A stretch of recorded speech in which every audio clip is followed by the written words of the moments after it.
Everyone loves to indulge in some unhealthy foods now and then. However, America's constant indulging has had consequences for everyone around the globe. Diabetes rates have been rising in every country due to obesity and unhealthy lifestyle choices adopted from America. There are two types of diabetes, and because of these choices, type 2 is becoming much more prevalent than it has been in the past. Type 2 diabetes is the most common form of diabetes, making up about 90% of the cases. Type 2 is typically a result of poor diet, lack of exercise, and being overweight.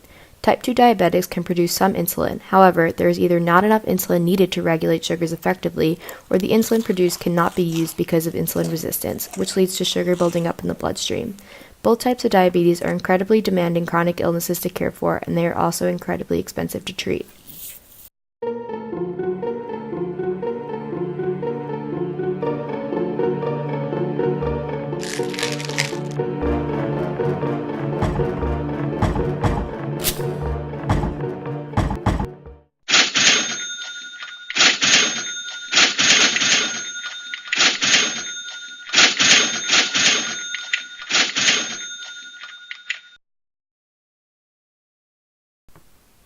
Does this seem like a lot of expenses? Well, this is only a fraction of them.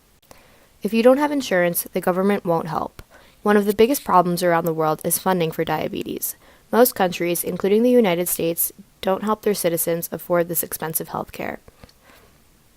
It is quite difficult to grow up with diabetes. I was diagnosed at the age of 4, and I have been taking care of myself ever since. 50% of adolescent diabetics are depressed, and I do fall into the statistic. Being a teenager is hard enough, but being a teenager with diabetes is even worse.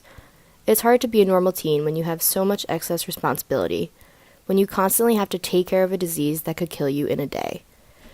Every day consists of injections, blood sampling, sugar monitoring, constant remembering, and constant worrying. It is quite a large burden to monitor my health every second of every day. It is my main focus, no matter how hectic things might be. Diabetes makes you feel like absolute crap sometimes. Managing the lows and the highs is a full-time job. If you don't do it correctly, there are major consequences. Extra doctor appointments, hospital visits, diabetic neuropathy, blindness, limb amputations, and diabetic ketoacidosis, these are just a few. Many people can't afford these extra expenses, and it is so much worse for the people in Africa. They are dying at such higher rates and have absolutely no help. However, Africa is not alone. There are so many other countries that suffer from diabetes. The disease is constant. It prevents insulin from acting properly in the body. It is still killing millions of people. However, it is changing. It is becoming much more prevalent at rates that we can control, but choose not to.